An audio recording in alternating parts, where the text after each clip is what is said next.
Salut tout le monde, j'espère que vous allez bien. On se retrouve aujourd'hui pour une nouvelle vidéo de Simon Castaldi qui est revenu sur le sujet d'Ilona et Julien Bert. Je vous laisse avec la vidéo. C'est très rapide. J'aurais 5 trucs, mais c'est vraiment très rapide. Est-ce que tu acceptes de revenir sur des déclarations que tu as faites sur l'histoire de Julien Bert et Ilona? Vas-y. Ok. Donc, je tiens à préciser que ces déclarations qui ont été faites là, parce qu'il y en a plein qui vont me demander, avant qu'on me demande, c'était un live que tu avais fait avec Bastos, Ouais. du coup. J'ai repris 3 déclarations. Il y en a eu d'autres, mais moi, c'est les 3 surtout qui m'ont intéressé. La première, ça a été... j'ai vu un comportement de Julien qui m'a choqué. Et apparemment, ce serait dans une maison à Aix. Est-ce que tu acceptes de développer ou est-ce que tu ne veux pas aller plus loin sur cette déclaration? Non. Non? Ok, très bien. Encore une fois, tu fais comme tu le sens, pas de souci, mon frérot. Ça, c'est un truc un peu plus soft, on va dire, entre guillemets. Tu as dit qu'il avait un problème comportemental, il avait un petit jeu de force et qu'il s'amusait à mettre des petits coups. Là, il me semble que tu parlais des tournages. Ouais. Julien, tu sais, il était avec moi. Tu sais, j'étais un peu genre son petit ref, tu vois. Donc il me chamaillait un petit peu, j'étais un peu genre son petit, tu vois. Donc il y avait des petits jeux, tu vois, je te tape, allez Mino, tu vois. Mais c'est des jeux, Oui. mais c'est mignon. J'ai jamais pris mal de ça. Mais et moi quand moi j'ai dit ça, j'ai pas dit problème comportemental par rapport à moi. J'ai inversé un peu la phrase. J'ai mélangé la phrase. Oui, Julien a des excès de colère, ça arrive. Moi, je l'ai rarement vu contre moi énervé, grave, peut-être une fois ou deux, mais voilà. Mais c'est vrai qu'il a un terrain de base un peu, voilà, un peu, il aime bien quoi. C'est un Il mec. chahute, quoi. Il chahute un peu, il aime bien montrer qu'il est là, quoi. C'est un peu ça. Et ça, c'est une question que j'avais pas notée, mais vu que tu me dis ça, il le fait aussi avec les nouveaux ou c'est que avec ceux avec qui il est déjà bien, par exemple avec toi, ou il le fait avec des nouveaux arrivants? Là, je vais peut-être un peu loin, tu vois, mais peut-être pour montrer justement, ouais, moi, je suis Julien Bert, tu vois. Moi, je suis Julien Bert, vous calmez-vous, vous commencez. Non, Ou ça va pas aussi loin. il fait ça quand il est en confiance avec la personne. Ok, très bien. Ouais. Du coup, la dernière déclaration que tu as faite, tu as dit, il a bu un petit coup et donc il me semble que c'est comme ça que tu l'as dit, là, comme ça, de tête, je me dis peut-être, c'est peut-être pas ça, mais il me semble que c'est comme ça, que tu t'as dit, je vois très bien comment il a pu faire. Si jamais, du coup, c'était arrivé. Ce qu'il prétend avoir fait. Enfin, de quoi on l'accuse d'avoir fait. Euh, Quand tu dis ça, moi, j'ai eu l'impression que tu dis, pour toi, oui, c'est arrivé. Donc, moi, je tiens à préciser, pas oui, pas non. Moi, voilà, moi, je pose la question à Simon. Pour toi, est-ce que tu penses, du coup, que c'est arrivé? Tout ce qu'on dit. Encore une fois, t'es pas obligé de répondre à cette question, frérot. Et du coup, j'allais dire si oui, parce que comme tu dis, je vois très bien comment il a pu faire. Est-ce que tu penses savoir comment c'est arrivé? Encore une fois, tu n'es pas obligé d'y répondre, Simon, tu réponds que si tu en as envie, bien évidemment. Moi, je pense qu'il y a eu des actes de violence de part et d'autre. Voilà ce que je pense. D'accord, très bien. Euh, La réponse comme ça me va très très bien. Donc comme je t'ai dit, maintenant il va y avoir un dernier truc, mais comme je t'ai dit, j'ai 5 trucs, c'est du réponse au tac, ça va être rapide parce que c'est des tout petits trucs.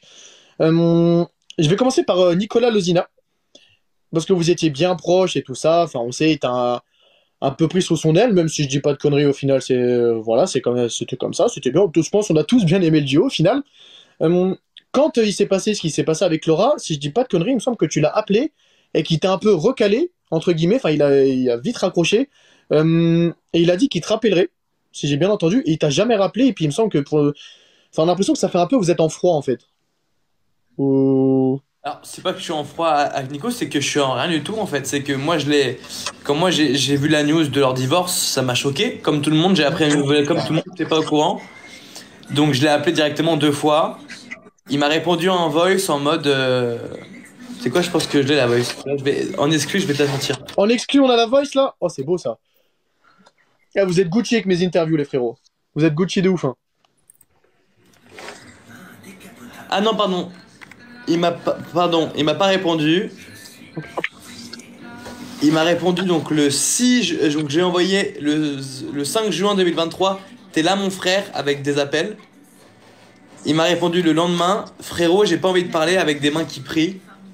Et je lui ai répondu, d'accord, je suis là en tout cas. Et je l'ai rappelé après, il m'a jamais répondu. Donc là, tu sais pas comment il va. Tu vois comme nous, juste ce qu'on voit sur les réseaux au final. T'en sais pas plus. Pardon? T'en sais pas plus, tu vois que ce qu'on voit sur les réseaux du coup.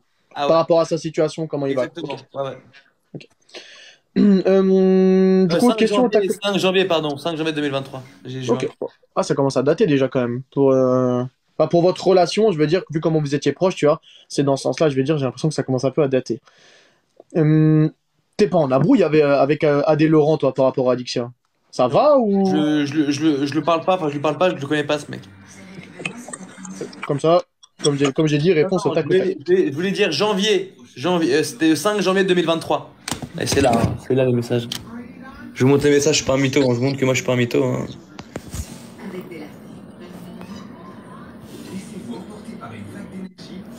Ah putain, il t'a vraiment pas répondu, quoi. Après, je pense que même toi, de ton côté, t'es conciliant parce que tu sais qu'il traverse une période difficile au final. Bah moi j'ai rien dit, après j'ai pas compris parce que il a envoyé des messages à d'autres personnes, il a eu d'autres personnes en ligne. Enfin, il aurait pu me faire un message en mode frérot, tu vois, c'est bon, je te rappelle, mais quand il a commencé à aller mieux, il m'a jamais dit qu'il allait mieux, tu vois, comme si Mhm. j'étais. Enfin voilà, bref. Oui, normal, il allait mal, je sais, mais j'ai quand même pris des news, tu vois, enfin, Mhm. je sais pas. Bah après, dis-toi que si jamais il te rappelle, c'était normal parce qu'il était pas bien et tout ça. Au fond de toi, je pense que je sais que tu comprends. Je sais que tu comprends. Je sais que t'es pas un garçon bête et tout ça. Et quand vous vous rappellerez, vous vous expliquerez, vous vous verrez sur un J'aurais voulu tournage. être là pour lui, lui parler. Pour moi, c'était mon rôle, tu vois, d'être là pour lui. C'était important Mhm. pour moi d'être là pour lui. Donc je vois même pourquoi il voulait pas au moins juste me prendre au téléphone, genre 2 minutes, tu vois. Juste ça, tu vois. Mhm. Non, je comprends, je comprends. Après, comme tu as dit, toi, tu as fait ton rôle de pote, donc je pense qu'il le sait, intérieurement, il le Non, sait. c'est Donc, pas une question de rôle de pote, c'est une question que moi je voulais être là pour lui. C'est plus lui qui a pas, qui m'a, qui n'a pas une estime de moi, tu vois, assez importante pour me prendre au tel, pour me dire, tu vois, je sais pas. je pense quand même qu'il a l'estime de toi, en vrai. Je pense qu'il l'a quand même. Je pense juste que ça devait vraiment pas aller du tout, du tout, du tout. Et puis, malheureusement, il était peut-être apte de répondre à personne, au final. Après, ça, la réponse, on l'aura forcément au bout d'un moment, même si c'est pas maintenant, pas ce soir. On verra. On verra. Euh, Alors, moi celle-là, c'est un truc qui, moi, je vais dire choqué, mais doser le mot choqué. Moi, le vrai truc que je me suis dit, c'est pourquoi qu'est-ce qu'il vient foutre là? Anthony Lyricos, j'imagine que tu sais de quoi on va parler, sur une interview de Samzira, il t'avait taillé et tu lui avais répondu sur une story. Moi, la question que j'ai, c'est, alors, j'ai cherché partout, hein, mais partout. Vous étiez absolument pas en embrouille, on est d'accord. Il a juste fait une déclaration, à mon sens, pour faire du buzz. Alors, Anthony Lyricos, j'avais très mal pris parce que j'ai vu son interview chez Sam Zira, moi, que j'ai rien contre lui, hein, mais j'ai toujours refusé d'aller chez lui. Et enfin, j'ai refusé d'aller chez lui. Et je sais pas, moi j'ai vu des gens commencer à pas très bien parler de moi sur ces plateaux, enfin sur ces émissions, entre guillemets. Et moi je me réveille un jour, comme tout le monde, je vois cette interview de Anthony Lyricos qui me traite je crois que je m'en rappelle, de jaloux maladif, que je laissais Ouais, pas boire, c'est ça. boire C'est de à peu l'eau près et ça. tout. Enfin, un grand malade. Et après, ce que je dis, genre en story, ce mec-là, je l'ai accueilli dans ma chambre parce qu'il était dans la chambre de Ber, Greg, Vivian, donc le bordel. Il me faisait de la peine, il dormait pas de la nuit.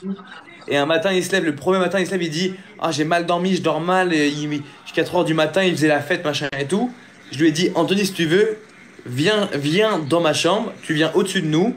Moi, je suis avec Adi en haut, viens genre en bas, machin. Et, et très très bien. Un soir, on s'est embrouillé en off.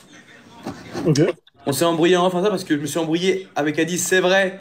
Parce que elle commençait à parler à Vivian. Tu sais, de base, on était en embrouille. Ouais. Vivian, moi, à l'époque, bon, c'était pas ouf pendant les 50, mais ça commençait à aller mieux. Et elle lui parlait, et en gros, je tombe sur Adixia qui perce un point noir de Vivian dans le dos. Et, Ok, bon. et je dis, ouais, je sais quoi ce truc, donc j'étais vénère, tu vois.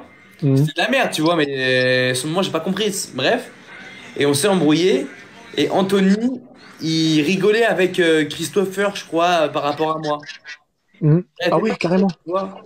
Il se branlait sur WAM. Et pendant 15 minutes, et je crois que je lui dis genre à un moment, frérot, ferme ta bouche, je vais te descendre du lit, ça va partir en couille, tu vois. Donc là, je l'avais embrouillé, parce qu'il me Mhm. rendait ouf, tu vois. J'étais déjà vénère, et il me rendait ouf. Donc on s'était embrouillé. Et après, je crois qu'il s'est barré. Et, euh, et voilà, mais moi, ce qui me fait rire, c'est qu'il me tacle à moi. Tu vois, qu'il me met un Mhm. tacle gratuit parce que moi, je suis Simon Castaldi, qu'on peut me taper dessus, tu vois. Mais par contre, moi, qui me disait, Ber, faut le faire sauter, machin et tout, tu vois, lui, il était genre anti-Ber, anti-ancien, tu vois. Ouais, ouais, ça se voit, ça se Il voit. va pas attaquer un Ber ou quoi sur un plateau parce qu'il a gagné les 50, tu vois. Donc, c'est moi qui l'a, genre, attaqué, tu vois. Pour rien. Donc, je trouve ça nul à chier et méchant. Je l'ai très mal pris, ouais. Et Voilà. surtout que t'es pas le seul, je crois, qu'il a fait ça. Il y a pareil, comment Ah, ça s'appelle, Neverly. Neverly. Ouais, Il ouais. a attaqué Neverly. Neverly lui a répondu très salement d'ailleurs. Je sais pas s'il y en a qui ont vu, mais Ouais, ouais, je ouais. sais pas. Peut-être soit il cherche des petits coups de Ah, mais moi, buzz je lui ai ou dit, alors. Je sais prends pas. ta clarinette, tu te la fous dans le fiac, je crois. Ouais, Je lui ai ouais, dit c'est un ça. truc comme ça, ouais. Ça va être Et du genre. frérot, Elle était giga bon, vénère. je veux dire. Ok. Bon, de toute façon, là, on arrive bientôt sur la fin. Euh, Très rapidement, bon, Nicolo et toi, on sait bien que vous n'êtes pas des frérots, vous n'êtes pas des amis plus. Mais de base, c'était ton ami d'Objectif RDM. Après, ce qui s'est passé avec Virginie, Non, est-ce que vous êtes. des apprentis. Ouais, pardon. Des Est-ce que apprentis. vous êtes appelé après que, bah, techniquement, t'as dragué l'ex de ton ami qui voulait récupérer? Non, on s'est jamais rappelé. Jamais Ok. rappelé, non, rien. Euh, on- Moi, j'ai hésité à la mettre celle-là et bon, je vais la dire quand même. Si tu veux pas répondre, t'es pas obligé. C'est une histoire avec un patron de bar. Tu vois, je pense que tu vois de quoi je parle. Je vais pas te demander ce qui s'est passé et tout ça parce qu'on sait très bien. On sait Pire, très bien ce qu'il y a eu. Il y a eu l'interview sur TPMP. Donc justement, c'est là où je veux en venir, c'est que au final, c'est ton papa qui est parti se cacher sur TPMP parce que le monsieur est venu. Je dis pas qu'il a raison. Je dis pas que t'as raison. Peu importe, ça va pas être ma question. Euh, Moi, ma question, c'est, on a vu à quel point ton père s'est énervé de fou, parce qu'il est vrai que le patron a été loin, quand bien même il avait raison autant, encore une fois, c'est pas la question. Moi, ce qui m'a intrigué, c'est la discussion que tu as dû avoir avec ton père, à quel point elle devait être vénère. En vrai, est-ce que tu t'es fait déchirer? Voilà, c'est ça la question. Est-ce que ton père t'a déchiré? mais pas du tout. Parce que moi, je vais dire la vraie raison de cette histoire. Cette histoire, c'était il y a un an et demi, c'était en novembre dernier, novembre 2021. J'ai un mec, pour la seule fois de ma vie, qui me contacte en direct pour faire un booking. Moi, j'avais genre un agent qui gérait tout ça. Ok. Et donc, j'ai ce fameux Hervé là, qui me dit, ouais, moi, je veux que tu viennes, moi, je suis en Vendée, machin et tout. Ok, bah, je lui ai dit, écoute, moi, c'est temps. Je veux un acompte de temps quand on se met d'accord. J'ai 2 billets de train parce que je viens pas seul, ce qui est normal, hein, comme tout le monde, comme tous les bookings. Et ok, il me dit ok, pas de souci, pas de souci. Je dis ok, super. 2 jours après, il me dit envoie-moi ton RIB, je te fais la compte de 450 euros. Donc c'est un acompte, donc c'est une partie de la somme, tu vois. Oui, oui. Ok, je lui envoie mon RIB, il me paye carré et il me dit après ça, je t'envoie les billets de train dans la semaine. Je dis ok. D'accord. La semaine se passe. Moi, le week-end, je vais monter à Paris avec Adi. Le week-end, il se passe rien, pas de nouvelles. Le samedi matin, il me dit ça va pas écouter pour 2 billets de train, tu viens seul et tout machin. Je dis non, c'est pas comme ça. Moi, je viens pas seul. Si je viens, je suis accompagné, je viens pas seul, c'est mort. Genre, je sais pas, frérot, tu comprends, j'aurais pas. Non, ouais, C'est pas bien en sûr, bien Vendée, sûr, bien sûr. Je comprends totalement. Bref, pas de nouvelles. Et Adi avait un booking, elle, à Rodez, dans le sud. Ok, ouais. Et je dis, écoute, bébé, je crois que mon booking c'est mort. Tu sais quoi? Je prends la caisse, on redescend à Aix en caisse, à deux, on fait Rodez, on fait Paris-Rodez, Rodez-Aix. Donc on va à Rodez en caisse, je me tape 6 heures de bagnole, je suis au bout de ma vie. On arrive au booking de Adi, on fait la date, je m'endors le lendemain samedi, je me réveille dimanche à 11 heures, on avait 4 heures de route pour rentrer à Aix. Bref, je fais la route, j'arrive chez moi, il est 18 heures novembre, je suis exquinté. J'ouvre mon téléphone, et là, je vois 46 appels manqués, des messages de mort, machin et tout. Bref, l'angoisse. Et je comprends qu'il a fait des vidéos sur Facebook où il balance mon numéro, où il Clairement. m'insulte, etc. Le mec ne m'a jamais envoyé les billets de train. Bref, je base l'histoire. Et le mardi, je vois TPMP Twitter. On m'envoie Hervé, patron de boîte de nuit, escroqué par Simon Castaldi, témoigne ce soir. Je dis, attends, il y a un mec qui m'a envoyé des messages de mort, des menaces de mort, m'a insulté, a fait fuiter mon numéro de téléphone public. Donc, j'ai dû changer de ligne, hein, du coup, hein, parce que frérot, moi, je me faisais harceler. Ouais, mais tu dois dû te faire harceler à un Il va aller point. sur TPMP, il va avoir une tribune, on lui offre une tribune publique devant des millions de personnes, alors qu'il m'a littéralement esquinté. Parce que le mec voulait que je le rembourse. Mais moi, frérot, entre samedi, dimanche, les banques, elles sont fermées le lundi, donc je fais le virement. Clairement. Ça prend 2 jours, mais je le rembourse, frérot. Tu vois, j'ai rien à foutre, c'est 400 euros. C'est de l'argent, mais ça va, je peux le rembourser. Et là, je vois le TPMP le soir. Et là, je tombe des nues, frérot. Là, je vois ça, frère. Ma mère en pleurs. Forcément, Ma j'imagine. mère, moi, je suis à Aix, je vois ma daronne en pleurs en me disant, c'est quoi qu'on te fait passer pour un escroc? C'est quoi ma grand-mère pareil? Je suis comme un ouf. Et je vois mon père essayer de se défendre. Il était même pas au courant de l'histoire. On lui pose, on lui gerbe l'histoire devant lui. Ah, ton père, il a été jeté dans l'arène, hein. Il connaissait même pas l'histoire, donc il me défendait même pas vraiment. Il savait pas trop quoi dire en mode, il voulait juste, il s'est juste vénère parce qu'il voulait prôner, et ça c'est bien, le non-harcèlement, la non provocation à la haine, tu vois. Mais moi, fallait qu'il me défende, donc j'ai pas eu le temps de lui expliquer en lui disant papa machin et tout. Donc derrière, genre on s'est appelé, moi je l'ai insulté mon père aussi. J'ai insulté mon père, j'ai dit papa, tu m'as pas défendu, t'étais là en mode, tu te vénérais, enfin, t'étais en train de t'énerver pour un truc qui était pas le bon sujet de l'histoire. Tu vois, ce mec-là, il a insulté Adixia, moi, toi, tout le monde, et il vient sur un plateau télé avoir une tribune. Mais wesh, on est des ouf. Et moi, après, le lendemain, TPMP m'a appelé pour que je vienne, bien sûr, faire mon droit de réponse, le fameux. Oui, bah oui. Et moi, à ce moment-là, j'étais très très énervé parce que tout le monde, ma famille était pas bien du tout. Je prenais un bad buzz monstrueux, mais un bad buzz Ouais, vraiment. monstrueux. Vraiment. Je passais pour un escroc pour 400 euros, mais ma mère était, mais dans un état, mais critique, la pauvre. La Ouais, pauvre. les médias t'avaient mis très très cher pour le coup, hein. Ah, Vraiment mais très très cher. j'avais pris plein la gueule. Mais frérot, si je voulais, je pouvais attaquer TPMP pour diffamation. Ils ont titré en bannière Simon Castaldi escroque un patron de bar de boîte. Et c'est mon frère qui a appelé à prod pour faire changer la bannière, tellement j'aurais pu faire vraiment le chien, tu vois. Et frérot, ça c'est grave, hein. Ouais, non, clairement. Je l'ai pas fait parce que vas-y, c'est quoi, je vais pas faire ça à mon père, tu vois, c'est quand même son taf aussi, tu vois.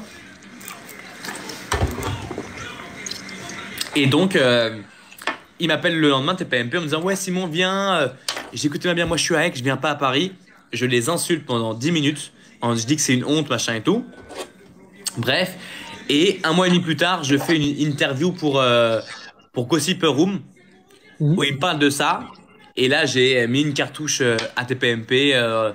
On va pas rappeler ce que j'ai dit parce que j'étais très très vénère. Donc après, Ouais, non, c'est pas donc important. après, Cyril s'est un peu énervé contre moi. Ça a fait un peu de petites histoires et tout machin. Mais bon, c'est passé depuis, ça fait plus d'un an. Mais voilà en gros l'histoire.